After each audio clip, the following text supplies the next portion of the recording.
الحمد لله رب العالمين والصلاة والسلام على أشرف الأنبياء والمرسلين أما بعد فأعوذ بالله من الشيطان الرجيم من همزه ونفخه ونفثه بسم الله الرحمن الرحيم رب اشرح لي صدري ويسر لي أمري واحلل عقدة من لساني يفقه قولي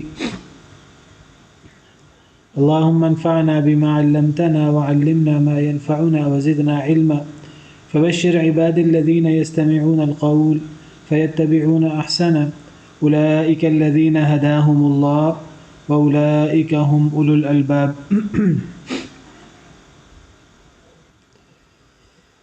أعوذ بالله من الشيطان الرجيم بسم الله الرحمن الرحيم وقالوا أإذا كنا عظاما ورفاتا أإنا لمبعوثون خلقا جديدا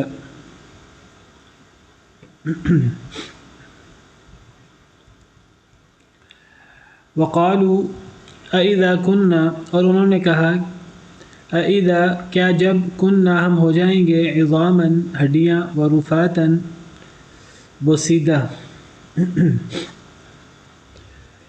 أَإِنَّا کیا بے شک ہم لَمَبْعُوثُونَ البتہ اٹھائے جائیں گے خلقا جدیدہ نئی تخلیق میں۔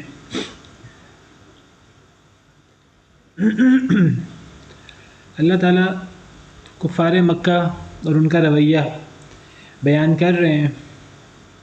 پیچھے ہم نے پڑھا کہ اللہ نے فرمایا کہ جب نبی کریم صلی اللہ علیہ وسلم قرآن پڑھتے ہیں، اللہ کا ذکر کرتے ہیں، تو یہ لوگ اس کو سنتے ہیں آ کر باقاعدہ۔ ان کو قرآن کریم ظاہراً اپنی فصاحت و بلاغت کے اعتبار سے کافی اچھا لگتا ہے، ان کے دل کھنچے جاتے ہیں، لیکن یہ لوگ قرآن کریم کو مانتے نہیں،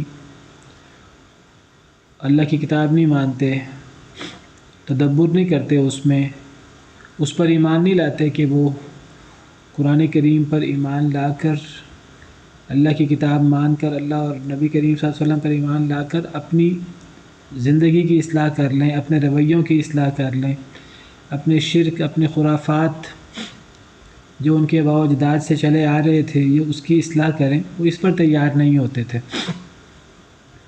ان کو پتہ تھا قرآن کو ماننے کا مطلب، لا الہ الا اللہ محمد الرسول اللہ پڑھنے کا مطلب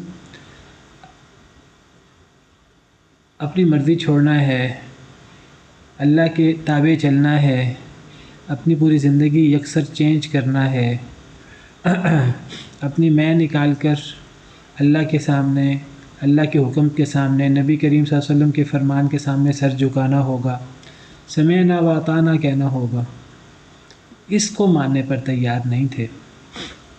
تو قرآن تو سنتے تھے، لیکن اللہ تعالیٰ فرماتے ہیں چونکہ وہ قرآن کو ماننے کو تیار نہیں تھے، قرآن کریم ان کے جن عقائد پر ضرب لگاتا تھا ان عقائد کی اصلاح کرنے کو تیار نہیں تھے، تو اللہ فرماتے ہیں کہ ہم نے ان کے اور آپ کے درمیان ایک اندھا پردہ ہم نے بنا دیا۔ اب ان کے دلوں پر پردہ ہے، ان کے کانوں پر بوجھ ہے، نہ کانوں سے وہ صحیح طریقے سے قرآن کو سن پاتے ہیں، نہ اپنے دلوں سے قرآن کریم پہ غور کر پاتے ہیں۔ ایسا سننا اور ایسا غور کرنا جس سے باقاعدہ وہ ایمان لے آئیں، ان کی اصلاح ہو جائے۔ پھر جب قرآن میں اکیلے اللہ کا ذکر ہوتا ہے، دیگر معبودوں کا رد ہوتا ہے، لا الہ الا اللہ محمد الرسول اللہ، لا الہ الا اللہ، تو باقی سب کی نفی پہلے ہے، بعد میں پھر اللہ کا اس بات ہے، اللہ کے علاوہ کوئی معبود برحق نہیں، تو بڑی چڑ ہوتی تھی ان کو۔ لیکن اس کے باوجود سننے آ جاتے تھے رات کو، لیکن سرگوشیاں کرتے تھے اور کہتے تھے کہ قرآن تو جادو ہے، محمد صلی اللہ علیہ وسلم یہ جو معجزات پیش کرتے ہیں یہ تو جادو ہے۔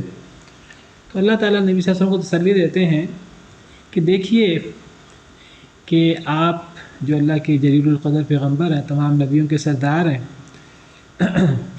نبی جو ہوتے ہیں رسول وہ جسم اور روح کے اعتبار سے، جسمانی اور روحانی اعتبار سے بہترین شخصیت کے حامل ہوتے ہیں، بہترین عقل و فہم کے حامل ہوتے ہیں، خوبصورت ترین شخصیت، خوبصورت ترین سیرت کے حامل ہوتے ہیں، لیکن بدبختوں نے نبی کریم صلی اللہ علیہ وسلم کو جادوگر کبھی کہا، کبھی جادو زدہ کہا، آپ پر کسی نے جادو کر دیا، کبھی مجنون کہا، کبھی کاہن کہا، کبھی کیا اور کبھی کیا۔ تو اللہ تعالیٰ فرماتے ہیں کہ دیکھیے کیسے انہوں نے آپ کے لیے مثالیں پیش کی، یہ گمراہ ہو گئے، یہ سیدھا رستہ نہیں پا سکتے۔ یہی موضوع آگے جاری ہے، کفار اور کفار کا رویہ اور کفار کے برے عقائد اور ان کے اعتراضات اور ان کا جوابات۔ تو اللہ فرماتے ہیں وقالوا، اور انہوں نے کہا، کفار مکہ نے، ان کے اعتراضات میں سے ایک بہت بڑا اعتراض اسلام پر، قرآن پر، نبی کریم صلی اللہ علیہ وسلم کی تعلیمات پر، انہوں نے کہا اَإِذَا كُنَّا، کیا جب ہم ہو جائیں گے ہڈیاں، ورفاتاً، اور بوسیدہ، ہم ہڈیاں بن جائیں گے، یعنی جب ہم مر جائیں گے اور مر کر قبر میں جائیں گے، اور قبر میں کچھ عرصے کے بعد یہ گوشت پوست ختم ہو جاتا ہے، کیڑے مکوڑے کھا جاتے ہیں، ہڈیاں بوسیدہ ہو جاتی ہیں، ہڈیاں رہ جاتی ہیں۔ تو انہوں نے کہا کہ جب ہم مر جائیں گے اور مر کر مٹی میں مل جائیں گے اور ہم ہڈیاں ہو جائیں گے، اور بوسیدہ ہڈیاں، وہ ہڈیاں بھی آپس میں جڑی نہیں رہتی، تو جب ہم ہڈیاں ہو جائیں گے اور ریزہ ریزہ اور بوسیدہ، اِنَّا، کیا بے شک ہم، لَمَبْعُوثُونَ، البتہ اٹھائے جائیں گے، خلقاً جدیدا، ایک نئی تخلیق میں، کیا ان ہڈیاں بننے کے بعد دوبارہ ان ہڈیوں کو جوڑ کر، ان ہڈیوں پہ گوشت پوست چڑھا کر دوبارہ ایک شخصیت بنے گی، دوبارہ روح ہوگی، تو کیا ہمیں نئی تخلیق میں دوبارہ پیدا کیا جائے گا؟ یہ اعتراض ہے، یہ کس چیز پر اعتراض ہے اصل میں؟ یہ اصل میں مرنے کے بعد کی زندگی پر اعتراض ہے، بعث بعد الموت پر اعتراض ہے۔ اور اصل میں یہ اعتراض کس پر ہے؟ جی، یہ اعتراض اصل میں کس پر ہے؟ جی،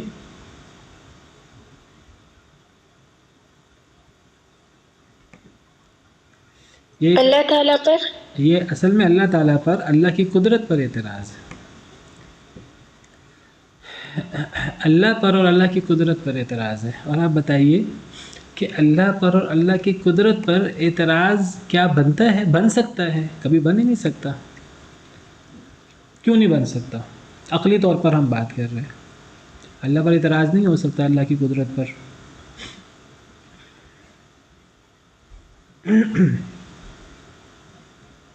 جی،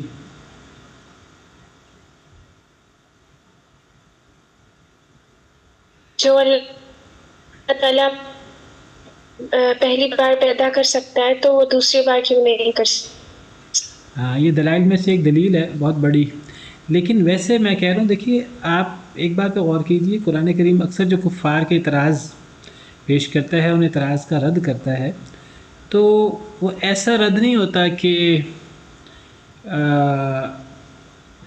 جو عقلی نہ ہو۔ قرآن کریم لاجک کے مطابق بات کرتا ہے، عقل کے مطابق بات کرتا ہے، کیونکہ قرآن کریم میں کفار کے جن اعتراض کا جواب دیا گیا ہے وہ اس انداز سے جواب دیا گیا ہے کہ جب کفار ان اعتراضات کا جواب اگر درد دل کے ساتھ سنیں، اگر اس نیت کے ساتھ سنیں کہ اگر یہ جواب ایسا ہوا کہ ہمارے پاس جواب نہ بن پڑا تو ہم ایمان لے آئیں گے، تو قرآن کریم جو جواب دیتا ہے کفار کی باتوں کے، وہ عقلی جواب دیتا ہے، لاجک کے مطابق جواب دیتا ہے۔ قرآن کریم کے جواب ایسے نہیں ہوتے کہ دیکھیے ہم مسلمان ہیں، ہم مسلمان تو قرآن کی ہر بات، ہم تو کہتے ہیں اللہ کا حکم ہے، اللہ کا حکم سمجھ کر ہم چپ کر جائیں گے۔ کفار کے اعتراضات کے جواب ایسے نہیں ہیں کہ کفار اس کو اللہ کا حکم سمجھ کے چپ کر جائیں گے۔ کیوں؟ کیونکہ وہ اللہ کی قدرت کے پہلے ہی جی، وہ اللہ کو مانتے ہی نہیں پہلے، یا قرآن کو اللہ کی کتاب مانتے ہی نہیں. یا تو قرآن کو اللہ کی کتاب مان لیں نا. اگر قرآن کو اللہ کی کتاب مان لیں ہماری طرح، پھر تو وہ بلائنڈ فیتھ ہو ان کا، ہم مسلمانوں کی طرح. لیکن وہ قرآن کو اللہ کی کتاب مانتے ہی نہیں، وہ نبی کریم صلی اللہ علیہ وسلم کو اللہ کا رسول مانتے ہی نہیں. جب وہ قرآن کو اللہ کی کتاب نہیں مانتے تو میں اصل میں جو بات کر رہا ہوں، میں اس لیے بات کر رہا ہوں کہ قرآن کریم نے کفار کے بہت سارے اعتراضات توحید کے بارے میں، رسالت کے بارے میں، قرآن کی حقانیت، قرآن کے اللہ کی وحی ہونے کے بارے میں، بہت سارے اعتراضات جو کفار کے ہو سکتے ہیں، قرآن نے ان کے جواب دیے ہیں. ہم بعض دفعہ مسلمان سمجھتے ہیں کہ وہ جواب اصل میں بس ایسے جواب ہیں کہ وہ مسلمانوں کے لیے ہیں، اور ہم ان کو اسی انداز سے لیتے ہیں. ہم کئی دفعہ ان جوابات پہ غور نہیں کرتے. میں کہتا ہوں ہمیں ان جوابات پہ غور کرنا چاہیے، اور اگر ہماری کبھی کافروں سے، کبھی ہماری جو ہے وہ ملحد لوگوں سے بحث و مباحثہ ہو تو ہمیں قرآن کے دلائل پیش کرنے چاہیے، کیونکہ قرآن کے دلائل اصل میں وہ ان کفار مکہ کے لیے تھے کہ جو کفار مکہ قرآن پر ایمان نہیں لاتے تھے، جو اللہ پر ایمان نہیں لاتے تھے، جو نبی کریم صلی اللہ علیہ وسلم پر ایمان نہیں لاتے تھے. تو کفار نے اصل میں ان کے اعتراضات کا جواب دیا ہے، اور ایسا جواب دیا ہے مسکت کہ ان کے پاس قرآن کے جوابات کے بعد کوئی بات باقی نہیں تھی ان کے پاس. ایسے بہترین جواب دیے ہیں قرآن نے. تو یہ سارے جوابات عقلی ہیں، لاجک کے مطابق ہیں. اب کفار کا جو اعتراض ہے بعد الموت کے بارے میں، آپ بتائیے کہ وہ عقلی اعتراض ہے؟ وہ کبھی عقلی ہو سکتا ہے؟ وہ بالکل بھی عقلی اعتراض نہیں ہے. وہ بالکل بھی ایسا اعتراض نہیں ہے جو عقل کی بنیادوں پر، عقل و فہم پر پورا اترتا ہو. ان کا اعتراض عقلاً ہی صحیح نہیں ہے. توحید کے بارے میں جو ان کے اعتراضات ہیں کہ اللہ کے علاوہ اور معبود بھی ہیں، ان کا یہ اعتراض بھی بالکل عقل و فہم سے آ رہی ہے. نبی صلی اللہ علیہ وسلم کی رسالت پر، قرآن کی حقانیت پر جو ان کے اعتراضات ہیں، اسی طرح بعد الموت کے بارے میں جو ان کے اعتراضات ہیں، اس سارے کے سارے اعتراضات بالکل عقل مت لاجک کے خلاف ہیں. اب مثلا ان کا یہی اعتراض کہ جب ہم مر جائیں گے اور جب ہم ہڈیاں اور بوسیدہ ہڈیاں ہو جائیں گے تو کیا ہم دوبارہ پیدا ہوں گے؟ ذرا غور کیجئے کہ کیا یہ ان کا اعتراض عقلاً صحیح اعتراض بنتا ہے؟ اگر نہیں بنتا تو کیوں نہیں بنتا؟ جی خالق اللہ تعالیٰ خالق، ہاں، انہوں نے انسان کو پیدا کیا ہے، تو جو ایک دفعہ بنا سکتا ہے اس کے بھی تو دوبارہ بنانا وہ چیز. بہت اچھا جواب ہے. اللہ تعالیٰ خالق ہے، یہ پہلے بھی آپ میں سے کسی نے جواب دیا ہے کہ جب اللہ تعالیٰ کو دیکھیں ہم مسلمان تو خالق مانتے ہی ہیں. کافر خالق مانتے ہیں کہ نہیں مانتے؟ مانتے ہیں. مانتے وہ بھی کافر انہیں اللہ کا معبود مانتے ہیں کہ انہیں یعنی اپنا معبود مانتے ہیں کہ نہیں مانتے؟ مانتے ہیں.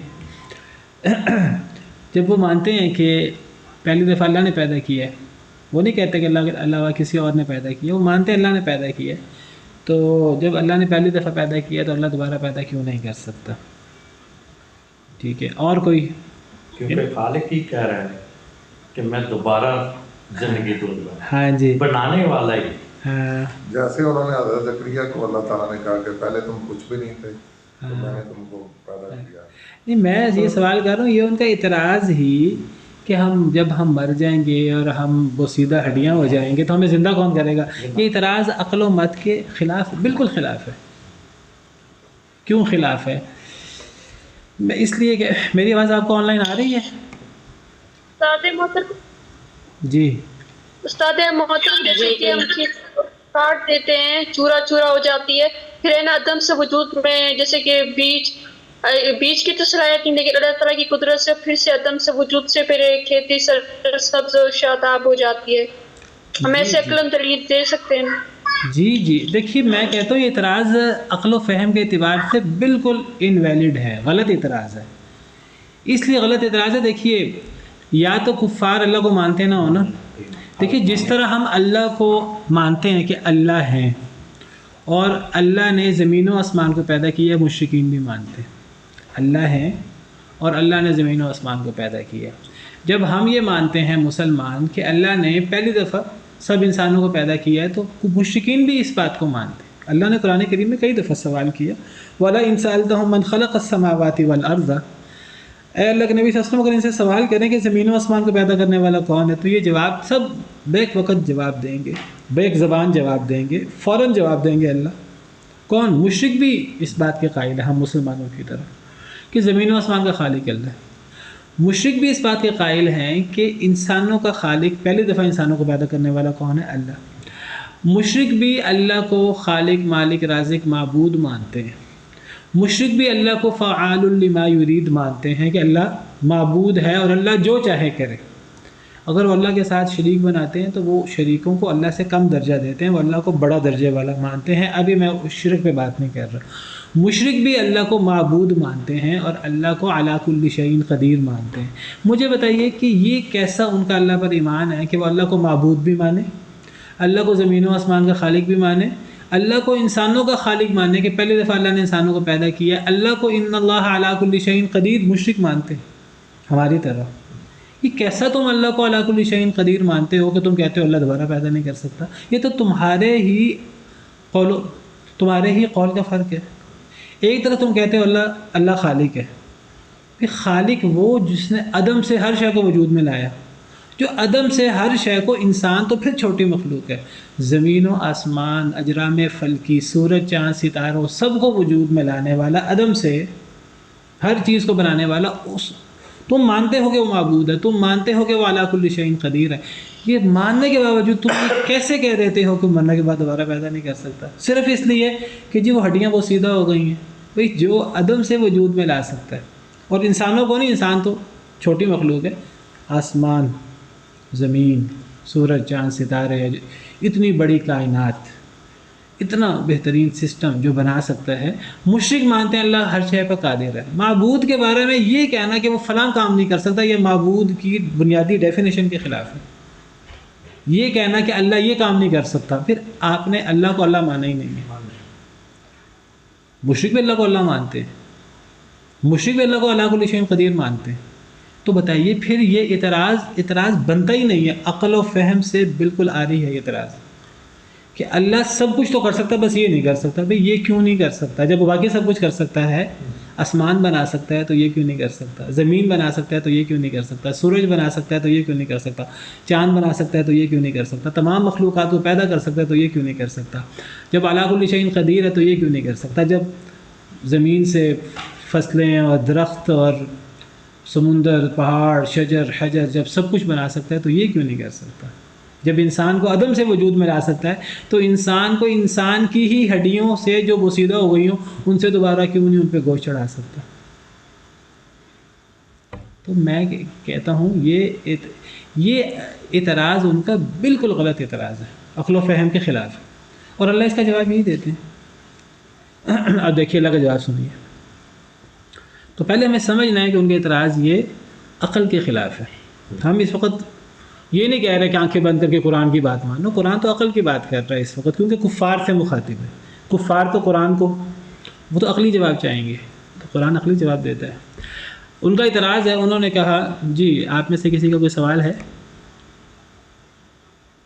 لیکن بہت سے لوگ اللہ کو استاد محترم یہ کہہ سکتے ہیں اصل میں وہ ماننا ہی نہیں چاہتے، اصل وجہ یعنی انہیں پتہ ہے کہ اگر ماننے تو عمل کرنا پڑے گا۔ بالکل، اصل اس کا جواب یہ ہے، اصل میں وہ یہ جو کہتے ہیں نا اللہ دوبارہ پیدا نہیں کر سکتا، وہ اصل میں وہ خود بھی اس بات کے قائل ہیں اللہ دوبارہ پیدا کر سکتا ہے، وہ اصل میں اس بات کو ماننا نہیں چاہتے۔ اگر یہ مان لیں گے اللہ دوبارہ پیدا کر سکتا ہے، ان کو آخرت پر ایمان لانا پڑے گا، آخرت پر ایمان لانا پڑے گا، ان کو اپنی دنیا کی اصلاح کرنی پڑے گی، دنیا کی اصلاح کرنی پڑے گی کا کیا مطلب ہے؟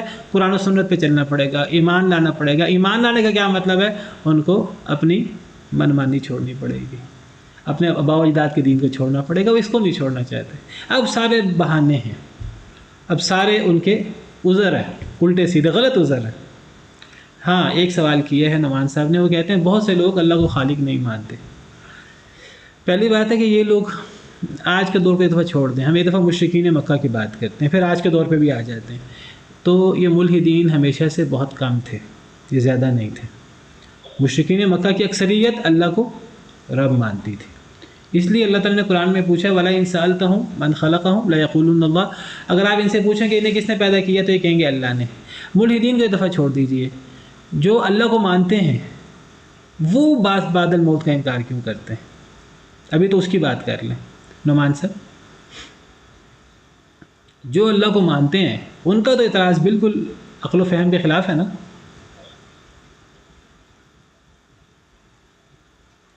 نعمان صاحب السلام علیکم۔ وعلیکم جی سر، وہ آپ کی آواز کٹ گئی تھی، میرے پاس شاید جی نیٹ کی جی میں کہہ رہا ہوں کہ جو اللہ کو خالق مانتے ہیں ان کا اعتراض تو عقل و فہم کے خلاف ہے نا۔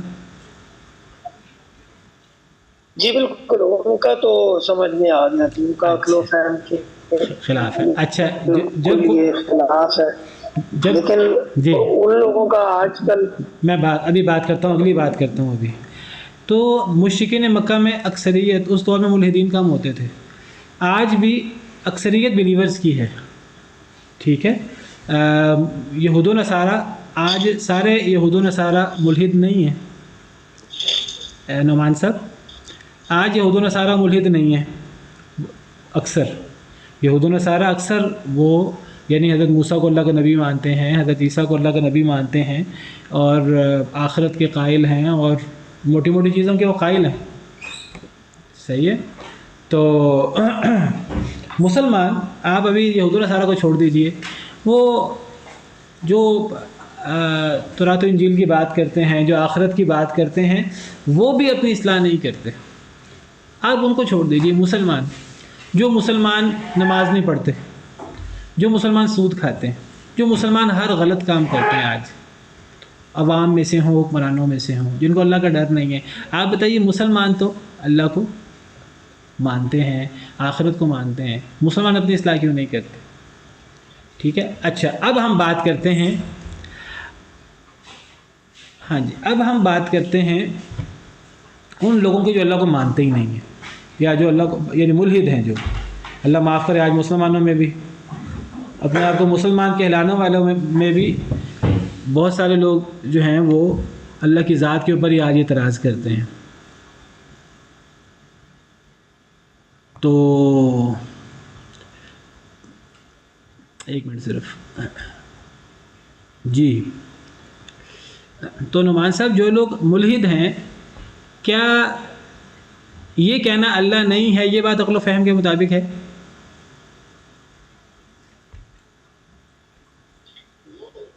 یہ بات بھی بالکل عقل و فہم کے مطابق نہیں ہے۔ بس اصل میں بات ساری یہ ہے کہ ہم آپ سے یہ نہیں کہتے کہ آپ قرآن کو مانو اور قرآن پر آپ قرآن کے مندرجات پر آنکھیں بند کر کے یقین کر لو، ہم آپ سے عقل و فہم کے مطابق بات کرتے ہیں۔ ایک بندہ اگر اللہ کو رب مانتا ہے، اللہ کو علی کل شیء قدیر مانتا ہے، تو آخرت پر انکار نہیں بنتا، کسی طور پر نہیں بنتا۔ چلو، اب ایک بندہ کہتا ہے میں اللہ کو مانتا ہی نہیں ہوں، تو ہم کہتے ہیں اللہ کو نہ ماننا کیا یہ عقل و فہم کے مطابق ہے؟ یہ عقل و مت کے خلاف ہے۔ جس عقل لوجک کی بات آپ کر رہے ہیں اس کے خلاف ہے۔ آپ کیسے کہہ سکتے ہیں کہ اتنی بڑی کائنات اللہ کے بغیر بن گئی، اتنی بڑی کریٹر کے بغیر بن گئی؟ آپ دنیا میں کوئی ایسی چیز ثابت کر دیں، چھوٹی سی چیز، ذرہ برابر چیز جو خود بخود بن گئی ہو۔ جب وہ چیز خود بخود نہیں بن سکتی، یہ گلاس میرے سامنے پڑا ہے، یہ موبائل میرے سامنے پڑا ہے، یہ لیپ ٹاپ میرے سامنے پڑا ہے، جب یہ چیزیں خود بخود نہیں بن سکتی، تو اتنی بڑی کائنات اور اتنے دقیق اصولوں پر کہ وہ سیکنڈوں کے فرق سے پورا کا پورا نظام دھرم برم ہو جائے۔ آج سائنس اتنی ترقی کر چکی ہے، اور جو چیزیں ہمیں معلوم ہو چکی ہیں تجربات سے اپنے، کیا یہ ہم عقل و فہم سے تصور کر سکتے ہیں کہ یہ چیزیں اللہ کے بغیر بن گئی ہوں، ایک کریٹر کے بغیر بن گئی ہوں؟ یہ چیز عقل و فہم کے خلاف ہے، صریح خلاف ہے۔ جتنی مرضی آپ بحث کر لیں اس مسئلے پر، کوئی نہ کوئی خالق ہے، عقل اس کا تقاضا کرتی ہے۔ جو کہ خالق نہیں ہے، اس سے بڑا دنیا کا بے وقوف کوئی نہیں، وہ پھر اس کی عقل و فہم تو جانوروں کے برابر بھی نہیں ہے، وہ جانوروں سے بھی گیا گزرا ہے۔ تو اللہ کو جب کوئی مانے گا کہ ایک ہستی ہے جو سب سے طاقتور ہے، جو پیدا نہیں ہوئی، جو ازل سے ہے، اور جو ابد تک رہے گی، جس نے سب چیزوں کو پیدا کیا، یہ ہماری عقل کا تقاضا ہے. تو پھر وہی بات آ جائے گی دوبارہ کہ وہ ہستی جو ایک، چاہے ملحد سے آپ بات کریں، آپ عقل و فہم پر آپ بات کریں، دلیل کی بنا پر بات کریں، عقلی دلیل سے آپ بات کریں کہ جب کوئی اتنا زبردست کریٹر موجود ہے، اتنی زبردست، دیکھیں جتنی بڑی مخلوق ہوگی اتنی خالق کی عظمت پر دلالت کرے گی، جتنی بہترین خلقت ہوگی اتنے بڑے خالق پر وہ دلالت کرے گی. انسان اس کائنات کی مخلوق میں کوئی بڑی مخلوق نہیں ہے، ایک چھوٹی مخلوق ہے، لیکن انسان کی تخلیق جس بہترین انداز میں ہوئی ہے، انسان کے اندر جتنے ہزاروں لاکھوں نشانیاں اللہ نے انسان کے اندر رکھ دی ہیں، انسان کی ایک ایک چیز کے اندر، تو وہ اللہ کتنا عظیم ہوگا. اور پھر اب تو انسان کو چھوڑیے، آپ پھر دیگر مخلوقات کی بات کریں، چھوٹی سے چھوٹی مخلوق کی بات کریں، بڑی سے بڑی مخلوق کی بات کریں، ہمارے عقل و فہم وہ جواب دے جاتے ہیں. اتنے لمبے لمبے فاصلے ہیں. اگر آپ بڑائی کی بات کریں یا چھوٹی چیز چھوٹی ہونے کی بات کریں، اب تو نینو ٹیکنالوجی آ چکی، اتنی چھوٹی چیزیں ہیں وہ ہم تصور نہیں کر سکتے. اتنی چھوٹی چیز کے اندر بھی اتنے ہی سسٹم موجود ہیں جو بڑی چیزوں کے اندر موجود ہیں. پھر اگر آپ بڑائی میں آئیں تو کتنی بڑی چیزیں موجود ہیں، کائنات کی وسعت ہی کتنی زیادہ ہے. تو جتنی عظیم چیز ہوگی اتنے بڑے خالق پر دلالت کرے گی. جب خالق اتنا بڑا ہے اور وہ عقل کا تقاضا یہ ہے کہ وہ خالق علی کل شیء قدیر ہے، پھر وہی بات آ گئی، آرگومنٹ آ گیا. جب وہ علی کل شیء قدیر ہے، جب اس نے زمین و آسمان ہر چیز کو بنا لیا تو دوبارہ کیوں نہیں بنا سکتا؟ آپ یہ کہیں کہ اللہ بنا تو سکتا ہے لیکن ہمیں کیسے پتہ لگا اللہ بنائے گا، پھر سمجھ آتی ہے بات. اگر آپ یہ کہیں کہ جس اللہ نے پہلی مرتبہ بنایا ہے وہ دوبارہ بنانا چاہے تو بنا سکتا ہے، لیکن اللہ نے کہا ہی نہیں میں بناؤں گا، اس پر آپ بات کریں تو ایک الگ بات ہے. وہ یہ نہیں کہتے مشرکین.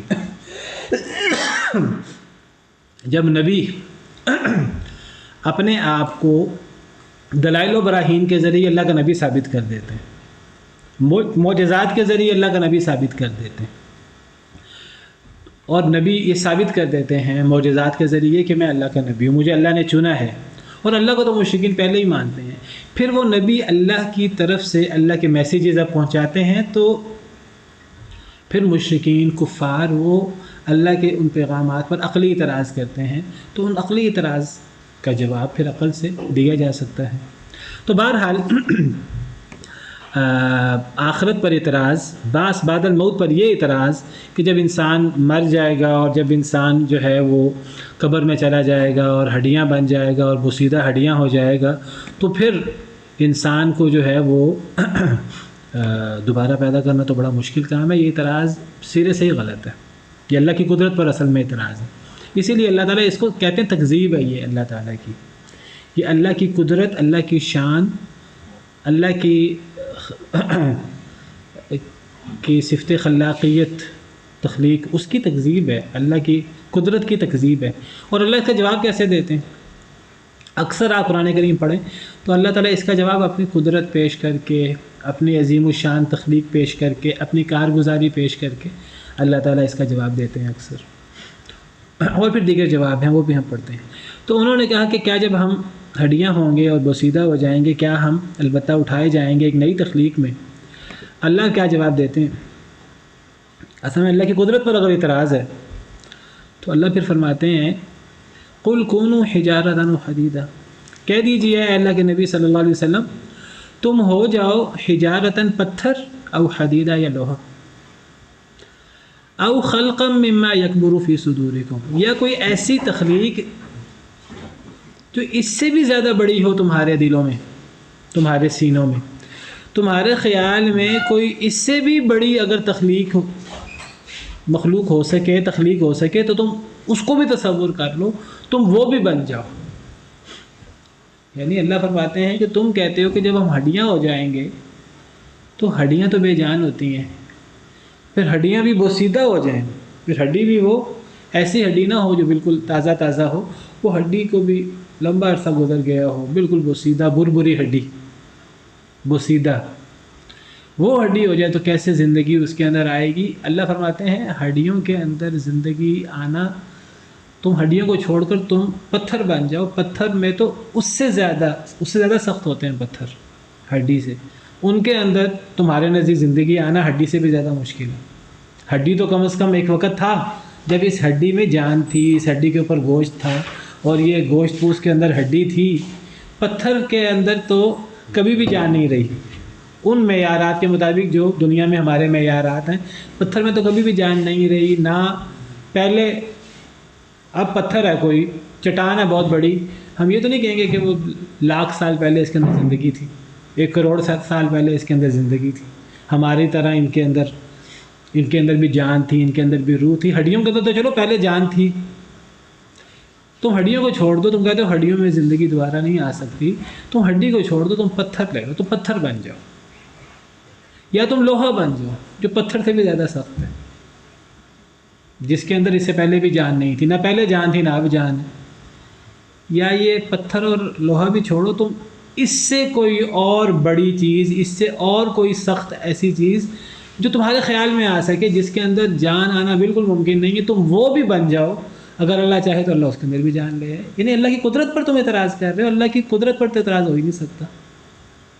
ہڈی اور بوسیدہ ہڈی میں جان پیدا کرنا، وہ بوسیدہ ہڈی جو پہلے جیتی جاگتی تھی، جو انسانی جسم کے اندر، جانوروں کے اندر ہڈیاں موجود ہیں، انسانی جسم کے اندر ہڈی موجود ہے. تو ہڈی کے میں بات کر رہا تھا کہ ہڈی کے اندر تو پہلے جان موجود تھی. اب فوت ہو گیا وہ انسان، قبر میں چلا گیا، اب اس کا گوشت پوش جو ہے وہ مٹی نے کھا لیا، کیڑوں نے کھا لیا. اب ہڈی بوسیدہ ہو گئی. تو اس ہڈی کے اندر اللہ جان کیوں نہیں دوبارہ پیدا کر سکتا؟ اس ہڈی کے اوپر اللہ گوشت دوبارہ کیوں نہیں چڑھا سکتا؟ اگر تمہیں لگتا ہے کہ ہڈی پر گوشت چڑھانا مشکل ہے، تو اللہ فرماتے ہیں کہ تم ہڈی کو چھوڑو، تم پتھر بن جاؤ، تم لوہا بن جاؤ. یا تمہارے سینوں میں یا تمہارے دلوں میں کوئی اس سے بڑی چیز ہے جس کے اندر جان ڈالنا تمہارے نزدیک زیادہ مشکل ہے، تم وہ بن جاؤ. تم نے جو بننا ہے وہ بن جاؤ. اللہ نے تو پیدا کرنا ہی کرنا ہے. اللہ نے تو مرنے کے بعد زندگی دینی ہی دینی ہے. اب اللہ نے جو زندگی دینی ہے، میدان محشر قائم کرنا ہے، تو تمہارا اس میدان محشر پر ایمان لانا کیا وقت رکھتا؟ کوئی وقت نہیں رکھتا. یہ نہیں کہ تم ایمان لاؤ گے میدان محشر پر تو اللہ تمہیں وہاں بلائیں گے. نہیں ایمان لاؤ گے تو اللہ بلائیں گے ہی نہیں. تم میدان محشر پر ایمان لاؤ گے، نئی زندگی پر ایمان لاؤ گے تو اللہ تمہارا حساب کریں گے، ورنہ نہیں کریں گے. اللہ تو ان چیزوں کے محتاج نہیں ہے. تم ہڈی چھوڑو، تم پتھر بن جاؤ، تم لوہا بن جاؤ، تم اس لوہے سے بھی کوئی اور اوپر کی چیز بن جاؤ. اللہ نے تو پیدا ہی کرنا ہے، اور اللہ نے حساب لینا ہی لینا ہے. تم نے جو کرنا ہے کر لو. مانتے ہو تب بھی اللہ نے حساب لینا ہے، نہیں مانتے اللہ نے پھر بھی حساب لینا ہے. اس سے تمہاری جان نہیں چھوٹ سکتی. تو جب جان نہیں چھوٹ سکتی تو اس کا حل کیا؟ اس کا حل کیا؟ دنیا کے اندر اپنی اصلاح کر لو. ایک ہی حل ہے، اللہ کے بندے بن جاؤ. ایک ہی حل ہے. یہ اعتراض عقلی اعتراض ہے ہی نہیں. یہ اعتراض اصل میں وہی جو بات ہوئی نا شروع میں، یہ بغیم بینہم والا اعتراض ہے. یہ میں نہ مانوں والی بات ہے. یعنی یہ وہ اعتراض ہے کہ آپ 100 نشانیاں دیکھیں، 1000 نشانیاں دیکھ کر بھی آپ ایمان نہیں لائیں گے. یہ وہ والا اعتراض ہے. تو یہ اصل میں اعتراض ہے ہی نہیں. ہڈی میں جان کیسے پڑ سکتی ہے؟ یہ تو اعتراض اصل میں ہے ہی نہیں. جو اللہ عدم سے انسان کو وجود میں لا سکتا ہے، تو وہ اللہ اسی انسان کے مرنے کے بعد دوبارہ اس ہڈی کے اوپر دوبارہ گوشت کیوں نہیں چڑھا سکتا؟ اور اللہ نے دنیا میں اس کی مثالیں دکھائیں ہیں. حضرت عزیر علیہ السلام کا واقعہ تیسرے بارے میں موجود ہے کہ نہیں؟ وہ ایک شخص کہا جاتا ہے وہ حضرت عزیر علیہ السلام تھے. ایک بستی کے پاس سے گزرے، کہنے لگے کہ یہ بستی جو ہے نا بڑی کھنڈرات کا شکار ہو گئی. کیا یہ بستی بھی زندہ ہو سکتی ہے دوبارہ؟ کیا یہ بستی دوبارہ انسانوں سے بھر سکتی ہے؟ دوبارہ یہ بستی، بیٹا پیچھے سے بیٹھ جائے، کیا یہ بستی، اس کے اندر دوبارہ انسان جو ہیں وہ پہلے کی طرح بس سکتے ہیں اور یہ ایک پر رونق شہر بن سکتی ہے؟ ان کے دل میں ایک سوال پیدا ہوا. اللہ کی قدرت پر اعتراض نہیں تھا، ایک سوال پیدا ہوا. تو اللہ نے ان کو سلا دیا، یا اللہ نے ان کو موت دے دی، اور وہ 100 سال تک سوئے رہے یا مرے رہے. ان کے ساتھ گدھا تھا اور ان کے ساتھ کھانا تھا. بعض مفسرین کہتے ہیں حضرت عزیر علیہ السلام تھے. تو 100 سال گزر گئے، 100 سال بعد اللہ نے اٹھایا، ان کے جسم پر 100 سال گزرنے کے کوئی اثرات نہیں تھے۔ وہ سمجھیے اللہ نے مار دیا، مارنے کے بعد 100 سال بعد اللہ نے زندہ کر دیا، ان کا جسم بالکل ویسے تھا جیسے وہ 100 سال پہلے مرے تھے۔ ان کے جسم پر جیسے کچھ گھنٹے ہی گزرے ہوں، یہ کیفیت۔ جیسے انسان رات سوتا ہے، صبح اٹھ جاتا ہے، دن میں سوتا ہے، 2-3 گھنٹے بعد اٹھ جاتا ہے۔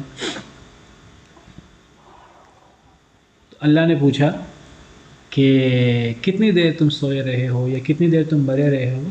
وہ کہنے لگے ایک دن یا دن کا کچھ حصہ۔ تو اللہ نے کیا فرمایا؟ بل لبثت 100 عام، تو 100 سال مرا رہا ہے، 100 سال سویا رہا ہے۔ اب ان کو یقین کیسے آئے؟ ان کو تو اب اللہ نے پھر ان کو بتایا کہ فانظر بل لبثت 100 عام فانظر الى حمارك ولنجعلك آیۃ، اپنے گدھے کو دیکھ لیں، ولنجعلك آیۃ للناس، ہم تجھے، تیرے گدھے کو، تیرے کھانے کو، ہم تیری چیزوں کو لوگوں کے لیے نشانی بنانے والے ہیں۔ اپنے گدھے کو دیکھ لیں۔ اب وہ گدھا تھا نہیں وہاں ہڈیاں تھیں۔ اللہ کا کرنا ایسا ہوا کہ وہ گدھے پر 100 سال گزر گئے تھے اور ان شخصیت پر کوئی اثر نہیں ہوا تھا۔ اب گدھے پر 100 سال گزر گئے اور گدھا جو ہے وہ اس کا گوشت پوست ختم ہو کر ہڈیاں، اور بوسیدہ ہڈیاں جس کی کفار بات کرتے ہیں، وہ ہڈیاں تھیں وہاں سے کوئی گزرا نہیں گزرا۔ وہ جو شہر تھا وہ پورا ہرا بھرا شہر بن چکا ہے، جس شہر سے وہ گزرے تھے کسی ایسی جگہ پر تھے جہاں کوئی نہیں آیا اس 100 سال کے درمیان۔ اللہ کی قدرت۔ تو وہ گدھا وہ ہڈیوں کی صورت میں وہاں موجود تھا۔ اللہ نے صرف گدھے کی ہڈیاں نہیں دکھائیں، اللہ نے اس گدھے کو ان کے سامنے ان ہڈیوں کو تازہ ہڈیاں کیا، ان کے اوپر گوشت چڑھایا۔ وانظر الى حمارك ولنجعلك آیۃ للناس وانظر الى العظام کیف ننشزها ثم نکسوها لحما، ان ہڈیوں کو دیکھو کیسے ہم ان ہڈیوں کو اٹھاتے ہیں، کیسے ہم ان کے اوپر گوشت چڑھاتے ہیں۔ ہڈیاں ان کے سامنے وہ پنجر بنا، پنجر بن کے وہ تازہ ہوا، اس کے اوپر گوشت چڑھا، اس کے اندر روح آئی، گدھا بن گیا۔ اور دوسری طرف ان کا کھانا تھا، کھانا پہلے خراب ہوتا ہے، مرتے تو جانور بہت بعد میں، کھانا تو کچھ گھنٹوں میں خراب ہو جاتا ہے۔ اللہ کا کرنا ایسا ہوا کھانے پر بھی 100 سال نہیں گزرے یا 100 سال گزرے، ہر چیز کے پیچھے اللہ کا حکم چل رہا ہے۔ کھانا بالکل ٹھیک ٹھاک، کھانا بھی ٹھیک ٹھاک، پانی بھی ٹھیک ٹھاک، نہ ان کے جسم پر 100 سال گزرنے کے اثرات ہیں، نہ کھانا پانی پر 100 سال گزرنے کے اثرات ہیں۔ وانظر الى طعامك ولنجعلك آیۃ للناس، کھانا لم یتسنہ، کھانا جو ہے نا وہ سیدھا بھی نہیں ہوا تھا۔ کھانے پر 100 سال نہیں گزرے، ان کی شخصیت پر 100 سال گزر گئے تھے لیکن اثرات نہیں ہوئے، ان کی شخصیت پر 100 سال گزرنے کے اثرات نہیں ہوئے، گدھے پر 100 سال گزرنے کے اثرات ہوئے، اور اللہ نے ان کے سامنے گدھے کو زندہ بھی کر دیا۔ اور پھر جب وہ جس شہر کو دیکھ کر انہوں نے کہا تھا کہ کھنڈرات والا شہر دوبارہ آباد کیسے ہو سکتا ہے، نکلے تو وہ شہر آباد تھا۔ کتنی نشانی اللہ نے ایک ہی واقعے میں دکھا دی۔ ہم نہیں دیکھتے کہ یہ مٹی جو ہے وہ بنجر ہوتی ہے، زمین کیسے بارش ہوتی ہے اور وہ شہر زندہ ہو جاتا ہے، فصل زندہ ہو جاتی ہے، کیسے زمین کے اندر جیسے حرکت پیدا ہو رہی ہے، جیسے روح ہوتی ہے زمین کے اندر، ایسے ایک پورا کھیت جو ہے، ایک پورا باغ لہلہاتا وجود میں آ جاتا ہے۔ یہ اللہ کی بڑی بڑی قدرتیں ہیں، اور اللہ کی قدرتیں دکھاتے ہیں۔ صرف یہ فصل اور یہ باغ یہ نہیں، اللہ نے باقاعدہ مردہ لوگوں کو زندہ کر کے دکھایا ہے۔ وہ 70 لوگوں نے کہا ہم اللہ کو دیکھنا چاہتے ہیں، وہ مر گئے، پھر اللہ نے زندہ کیا انہیں۔ سورہ بقرہ میں تو 5 واقعات ہیں اس کے بارے میں۔ ان کو چھوڑیں، یہ تو آپ کہیں گے یہ تو بعض مخصوص واقعات ہیں جو چند لوگوں نے دیکھے۔ ہم میں سے ہر شخص مرنے کے بعد زندہ ہوتا ہے، سوتا ہے رات کو، مرتا ہے صبح زندہ ہوتا ہے۔ اور جب انسان سوتا ہے، سونے پر انسان کی بہت سی کیفیات موت سے متشابہ ہیں۔ انسان کی سماعت بھی کم ہو جاتی ہے، انسان کا سونگنا اور باقی حسیات بھی کم ہو جاتی ہیں۔ یہ نہیں کہ اسے ختم ہو جاتی ہیں، کم ہو جاتی ہیں۔ اور جب کوئی اٹھاتا ہے انسان کو تو انسان دوبارہ حرکت میں آ جاتا ہے۔ اصل میں ہم سمجھتے ہیں کہ نہیں یہ تو بس سویا ہوا تھا، ہمیں نہیں پتہ وہ روح نکلی ہوئی تھی، وہ روح دوبارہ لوٹ آتی ہے۔ اللہ کے حکم سے. سورہ کہف میں بھی ہر انسان اس مرحلے سے زندگی میں ہزاروں مرتبہ گزرتا ہے. اور پھر اب تو سائنس ترقی کر گئی ہے. آج لوگ انکار کریں تو کیسے انکار کریں؟ آج تو سائنس ہمیں کہتی ہے کہ ہمارے اندر کتنے سیلز ہیں، بلینز اور ٹریلینز سیلز ہیں. ہر لمحے مر رہے ہیں اور ہر لمحے زندہ ہو رہے ہیں ہمارے اندر. ابھی بات کرتے کرتے میرے اندر، آپ کے اندر، سنتے سنتے کتنے سیلز ہیں جو مر رہے ہیں اور جو زندہ ہو رہے ہیں. یہ تو ہر لمحہ تخلیق، موت کا تخلیق کا عمل جاری ساری ہے. بھئی انسان جو بڑا ہو رہا ہے، یہ انسان بڑا تو نہیں ہو رہا، یہ مر رہا ہے، زندہ ہو رہا ہے، یہ ایک مرحلے سے دوسرے مرحلے میں جا رہا ہے. یہ ہر مرحلہ نئی تخلیق ہے. یہ کیسے ہو سکتا ہے کہ ایک چیز چھوٹی ہے وہ بڑی ہوتی جا رہی ہے؟ بڑی نہیں ہو رہی، وہ نئی تخلیق ہوتی جا رہی ہے. موت بھی ہو رہی ہے، تخلیق بھی ہو رہی ہے ہر انسان کے اندر. اور یہ تو وہ چیزیں ہیں جو ابھی تھوڑی بہت ہم نے ڈسکور کی ہیں. ابھی انسان کے اندر ہی اتنی چیزیں ہیں جو ہم ڈسکور ہی نہیں کر سکتے دیگر مخلوقات کے اندر. تو یہ اللہ اور اللہ کی شان.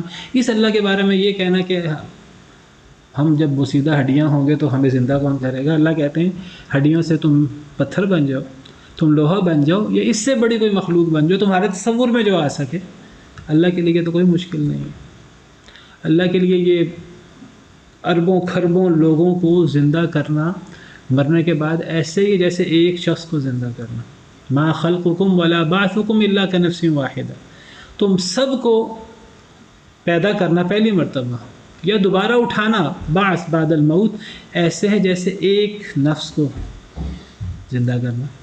اللہ نے تو ایک نفس کیا، اللہ نے تو اربوں کھربوں، ہماری تو گنتی ختم ہو جاتی. اللہ نے ان کو پیدا کیا ہے. لیکن اب وہی بات ہے کہ یہ لوگ، ان کا اصل میں اعتراض تو اللہ کی قدرت پر ہے ہی نہیں. اصل تو ہٹ درمی ہے نہ ماننا. ابھی بھی ان کو سمجھ نہیں آتی. فَسَيَقُولُونَ مَن يُعِيدُونَ. اللہ کہتے ہیں پس عنقریب وہ کہیں گے کون ہمیں دوبارہ لوٹائے گا، کون ہمارا اعادہ کرے گا، یعنی کون ہمیں دوسری زندگی دوبارہ دے گا. اب دوسرا جواب، ایک جواب تو یہ ہے کہ یہ اللہ کی قدرت کے خلاف نہیں ہے. تم ہڈیوں سے بڑی سخت مخلوق بن جاؤ، اللہ پھر بھی پیدا کر سکتے ہیں. اب دوسرے انداز کا جواب، وہ کہتے ہیں ہمیں کون دوبارہ زندہ کرے گا؟ اللہ کہتے ہیں جس نے تمہیں پہلی مرتبہ پیدا کیا. قُلِ الَّذِي فَطَرَكُمْ أَوَّلَ مَرَّةٍ. اے اللہ کے نبی صلی اللہ علیہ وسلم آپ فرما دیجئے وہ تمہیں دوبارہ زندگی دے گا جس نے تمہیں پہلی زندگی دی تھی.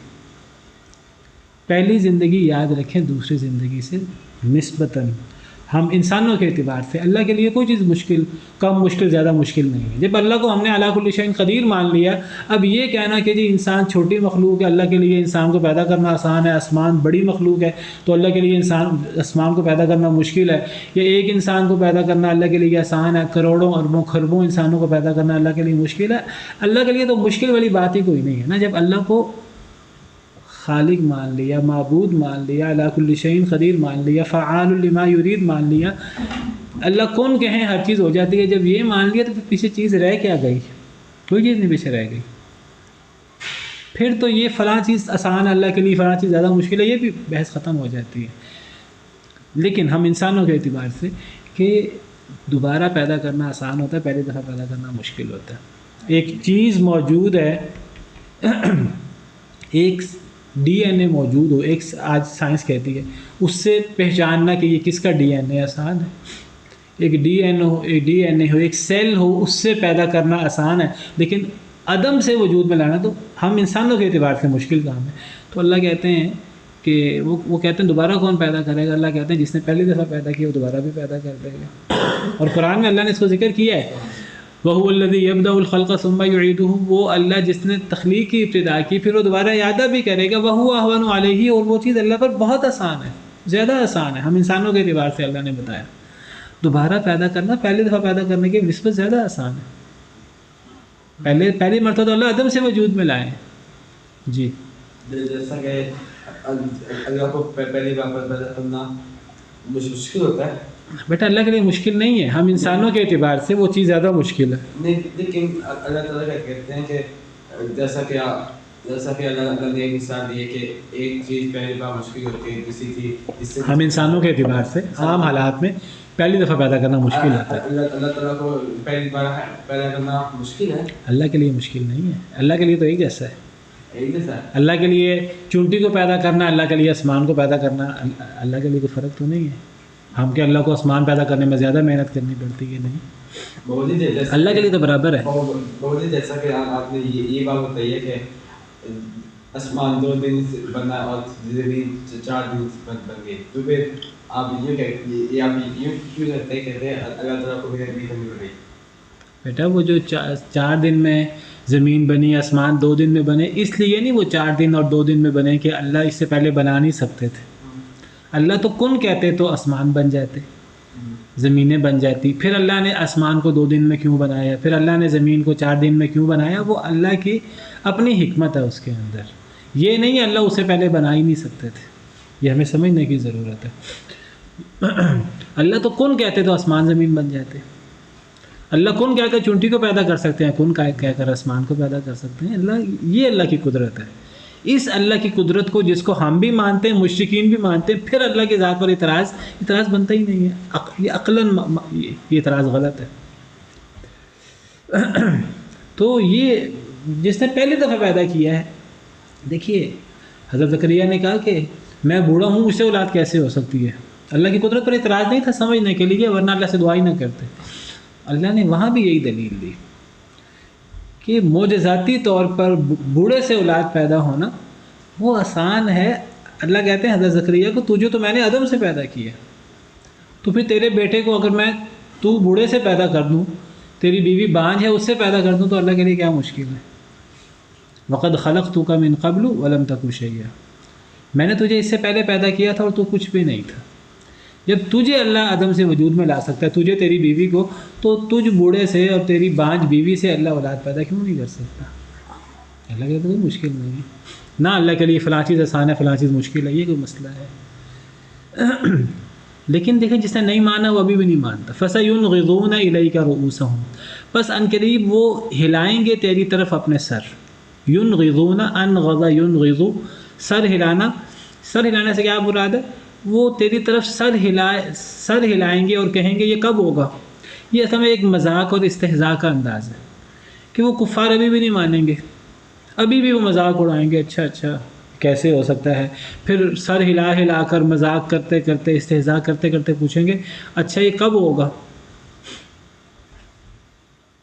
تو اللہ کہتے ہیں قل، اے اللہ کے نبی صلی اللہ علیہ وسلم آپ فرما دیجیے عسیٰ ان یکون قریبا، شاید کہ یہ بہت قریب ہو. یعنی یہ کب ہوگا، یعنی یہ قیامت کب آئے گی، پھر قیامت کے بعد میدان محشر، ابھی تو پتہ نہیں. کفار سمجھتے ہیں، پہلے مانتے ہی نہیں ہیں. اگر وہ کہتے ہیں کہ اگر چلو ہو بھی گیا، پتہ نہیں ابھی قیامت آنے میں کتنے ہزار لاکھ سال پڑے ہیں، پھر قیامت کے بعد پھر میدان محشر میں کتنے ہزاروں سال پڑے ہیں، پتہ نہیں اتنی دیر ہے ہونا کہ نہیں ہونا. اور یہ چیز اللہ معاف کرے، کافر تو کافر، کئی مسلمان بھی کمزور ایمان والے، شکوک و شبہات رکھنے والے، وہ بھی اس قسم کی بات کر رہے تھے پتہ نہیں کتنی دیر ہے، ابھی اتنی دیر کو اور انتظار کرے. اللہ کہتے ہیں کوئی دیر نہیں ہے. آپ کہہ دیجئے اللہ کے رسول عسیٰ ان یکون قریبا، شاید کہ وہ قریب ہو. سیدنا ابن عباس فرماتے ہیں قرآن میں جہاں بھی شاید ہے وہ شاید کے معنی میں نہیں ہے، وہ یقین کے معنی میں بہت قریب ہے. پھر وہی سوال، اگر اتنی قریب ہے تو 1500 سال تو گزر چکے ہیں ان آیات کو اترے ہوئے، تو کیا مطلب ہم اس کا کریں گے؟ پھر قیامت قریب ہے، ابھی تو 1500 سال گزر چکے ہیں ان آیات کو اترے ہوئے، ابھی تک قیامت نہیں آئی، اور ابھی حضرت دجال نے آنا ہے، حضرت عیسیٰ نے آنا ہے، ابھی اور نشانیوں نے آنا ہے، پھر قیامت آنی ہے، پھر قیامت کے بعد میدان معاشر، پتہ نہیں ابھی کتنے سال ہیں. تو اللہ یہ کیوں کہتے ہیں کہ بہت قریب ہے؟ جو مر گیا اس کے لیے تو اصل میں ہر انسان کے اعتبار سے دیکھیں موت کون سی دور ہے.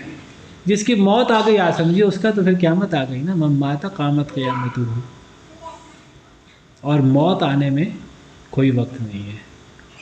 موت آنے میں ایک بچہ 10 سال کا وہ سمجھو کہ جی ابھی تو چلو جو بوڑھے ہیں ان کے تو بہت جلدی آ سکتی ہے، مجھے تو ابھی 50-60 سال مجھے مل جائیں گے. کون گارنٹی دے سکتا ہے؟ 10 سال کا بچہ چھوڑیں، 5 سال کا بچہ چھوڑیں، 2 سال کا بچہ چھوڑیں، پیدا ہونے والا بچہ جو ہے کون گارنٹی دے سکتا ہے کتنی دیر بچے گی؟ کب چلتی سانس ختم ہو جائے گی؟ پانی کا بلبلہ ہے، کب یہ بلبلہ پھٹ جائے، کب یہ چلتی سانس کی ڈوری ٹوٹ جائے. تو جس کا کوئی عطا پتہ نہیں ہے، کوئی یقین نہیں ہے، تو وہ کسی لمحے بھی ہو سکتا ہے۔ جب وہ کسی لمحے ہو سکتا ہے تو وہ قریب ہے، اور جب موت اتنی قریب ہے تو پھر قیامت بھی اتنی قریب ہے۔ یوم یدعوکم فتستجیبون بحمدہ، وہ دن ہے کہ جس دن وہ بلائے گا تمہیں۔ آج تو انسان اعتراض کرتا ہے نا، قیامت کے دن جب قیامت ہوگی، اب ماننے والے ان کو بھی آنا پڑے گا، جو نہیں مانتے آنا تو انہیں بھی پڑے گا۔ اس دن اب کوئی مانے یا نہ مانے، پھر اس دن رب العالمین بلائے گا، اس دن وہ بلائے گا تمہیں اللہ۔ فتستجیبون بحمدہ، کوئی انکار نہیں کر سکے گا، پس تم جواب دو گے اللہ کی تعریف کر کے۔ کافر بھی اللہ کی تعریف کریں گے اور جواب دیں گے، ان کو آنا پڑے گا، اور تمہیں اللہ کی تعریف کر کے جواب دینا پڑے گا۔ دنیا میں تم مانتے ہو تب بھی، نہیں مانتے تو پھر بھی، تب اللہ کی تعریف کر کے تمہیں آنا پڑے گا، جواب دینا پڑے گا۔ لوگ یہ نہیں کہ پیچھے رہیں گے، دوڑ کر لوگ قبر سے نکلیں گے تو دوڑ کر میدان محشر پہنچیں گے۔ قرآن کہتا ہے یوم یخرجون من الاجداث سراعا کانہم الی نصب یوفضون، اس دن وہ اپنی قبروں سے تیزی سے نکلیں گے جیسے کہ وہ دنیا میں اپنے بت قدوں کی طرف اور اپنے جہاں ان کے بت نصب ہوتے تھے وہاں دوڑ کر جاتے تھے، بڑے شوق کے ساتھ، بڑے جذبے کے ساتھ۔ اس طرح وہ دوڑ کر میدان محشر پہنچیں گے، کوئی پیچھے نہیں رہے گا، کوئی سستی نہیں کرے گا، وہ ایسے دوڑے گا جیسے پیچھے کوئی چیز لگی ہوئی ہے، اور اللہ کی تعریف کر کے وہ جواب اللہ بلائیں گے، آ جاؤ سب تعریف کر کے اور اللہ کی تسبیح کر کے، مسلمان ہیں کافر ہیں سب کو وہاں پیش ہونا پڑے گا۔ وَتَظُنُّونَ، اور تم گمان کرو گے، إِن لَبِثْتُمْ إِلَّا قَلِيلًا، نہیں تم ٹھہرے مگر بہت تھوڑا۔ تم گمان کرو گے جس دنیا کی زندگی کے دھوکے کی وجہ سے تم آخرت کا انکار کر دیتے ہو، اللہ کا انکار کر دیتے ہو، حالانکہ تمہیں اللہ کے اوپر ایمان لانے کے لیے تمہارے پاس سینکڑوں دلائل ہیں، سینکڑوں ہزاروں نشانی ہیں، ان نشانیوں کو تم انکار کر دیتے ہو۔ تو جس دنیا اور دنیا کی رنگینی اور دنیا کی عیش و عشرت کے پیچھے تم ہر چیز بھلا جاتے ہو، قیامت کے دن انسان کہے گا کہ تم گمان کرو کہ تم دنیا میں بہت تھوڑا ٹھہرے ہو۔ ساری دنیا، ایک بندے نے دنیا میں سینکڑوں سال زندگی گزاری ہو، آج تو زندگی اتنی لمبی نہیں ہوتی، آج تو 60-70 سال اوسط عمر ہے، اس سے پہلے لمبی زندگیاں ہوتی تھیں۔ حضرت نوح علیہ السلام کے زمانے میں 950 سال، 1000 سال، حضرت آدم علیہ السلام کی عمر، حضرت نوح علیہ السلام کی عمر 950 سال، لمبی عمریں ہوتی تھیں، سینکڑوں سال گزارنے والے۔ آخرت کو پہنچیں گے تو آخرت پہنچ کر تصور کریں گے دنیا میں تھوڑا رہے ہیں۔ کتنا تھوڑا؟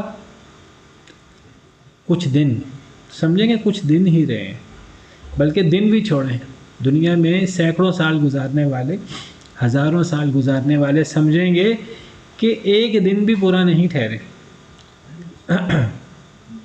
قرآن کہتا ہے سورہ نازعات میں اللہ تعالیٰ فرماتے ہیں کأنہم یوم یرونہا لم یلبثوا الا عشیۃ او ضحاہا، گویا کہ جب وہ قیامت کو دیکھ لیں گے، آگ کو دیکھ لیں گے، اللہ کے عذاب کو اپنے سامنے، تو کیا خیال کریں گے؟ لم یلبثوا الا عشیۃ او ضحاہا، وہ دنیا میں انہوں نے نئی زندگی گزاری مگر شام کا کچھ حصہ، او ضحاہا یا چاشت کے وقت کا کچھ حصہ، چاشت کے وقت کا کچھ گھنٹے، کچھ حصہ، چاشت کا پورا وقت نہیں، چاشت کا کچھ وقت، 2 گھنٹے، کوئی 1-1.5 گھنٹہ، 2 گھنٹے، لوگ سمجھیں کہ اتنی کوئی زندگی گزاری ہے، یا شام کا کچھ حصہ، عشیہ۔ ایک آیت میں تو اللہ فرماتے ہیں وَيَوْمَ تَقُومُ السَّاعَةُ يُقْسِمُ الْمُجْرِمُونَ مَا لَبِثُوا غَيْرَ سَاعَةٍ، جس دن قیامت قائم ہوگی تو مجرم قسم اٹھائیں گے، قسم اٹھا کر کہیں گے ہم تو دنیا میں ایک گھڑی سے زیادہ رہے ہی نہیں، مَا لَبِثُوا غَيْرَ سَاعَةٍ، ایک گھڑی، ایک پل برابر بھی ہم، یعنی وہ زندگی جس کے پیچھے ہم آخرت تباہ کر دیتے ہیں، اپنی ہمیشہ کی زندگی، اس زندگی کی حیثیت کفار کے سامنے جہنم میں جانے سے پہلے واضح ہو جائے گی، میدان محشر کی ہولناکی دیکھ کر واضح ہو جائے گی، اور وہ قسم اٹھا کر کہیں گے ہم تو دنیا میں ایک پل سے زیادہ رہے نہیں، تو اس ایک پل کے لیے ساری اپنی زندگی تباہ کر دی، اپنی ساری آخرت تباہ کر دی، اپنی دنیا تباہ کر دی، اپنی آخرت تباہ کر دی، اللہ کو ناراض کر دیا، جو ہماری زندگی کا اصل مقصد تھا، سب سے بڑا مقصد تھا۔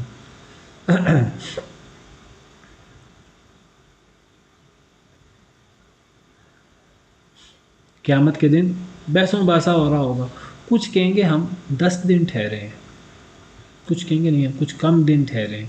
اللہ نے یہ بھی ذکر کیا ہے، اللہ تعالیٰ فرماتے ہیں سورہ طٰہٰ میں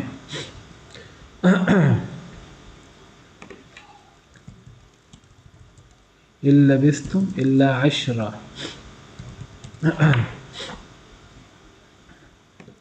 جی یوم ينفخ فی الصور ونحشر المجرمین یومئذ زرقا، جس دن سور میں پھونکا جائے گا، میدان محشر کی بات ہو رہی ہے، ہم اکٹھا کریں گے مجرمین کو اس دن نیلی آنکھوں میں۔ نیلی آنکھوں سے کیا مراد ہے؟ آنکھوں میں نیلاہٹ تب آتی ہے جب شدید خوف ہوتا ہے، مجرم اس دن شدید خوف میں ہوں گے، آنکھیں نیلی ہوں گی ان کی۔ یتخافتون بینہم، مجرم آپس میں سرگوشیاں کر رہے ہوں گے، چپ کے باتیں کر رہے ہوں گے، ان لبثتم الا عشرا، نہیں تم ٹھہرے مگر 10 دن، کوئی کہے گا 10 دن، کوئی کہے گا 9 دن، کوئی کہے گا چند دن، ایک ہفتہ۔ نحن اعلم بما یقولون، اللہ فرماتے ہیں ہم جانتے ہیں کہ یہ آپس میں کیا باتیں کر رہے ہیں۔ اذ یقول امثلهم طریقۃ، جب ان میں سے جو سب سے عقل مند، سب سے بہتر شخص ہوگا نا ان کے دنیا کے اعتبار سے، وہ کیا کہے گا؟ ان لبثتم الا یوما، یہ جو تم 10 دن چند دنوں کی بات کر رہے ہو، یہ چند دن نہیں ہے، نہیں تم ٹھہرے دنیا میں مگر ایک ہی دن، ایک دن ٹھہرے ہو۔ سورہ نازعات میں دن کا کچھ حصے کی بات ہے، اور سورہ روم کی آپ کے سامنے آیت پیش کی ہے، وہاں تو ایک پل کی بات ہے۔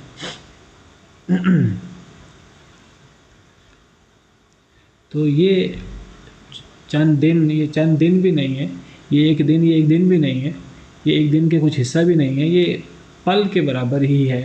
اس پل کے پیچھے انسان جو ہے نا وہ اب اس نے اپنی ہمیش کی زندگی تباہ کرنی ہے کہ اس نے کامیاب بنانی ہے، یہ انسان نے غور کرنا ہے، اور یہی انسان کی عقل مندی یا بیوقوفی ہے، تو جس کا انسان نے جائزہ لینا ہے۔ اسی پہ بس کرتے ہیں۔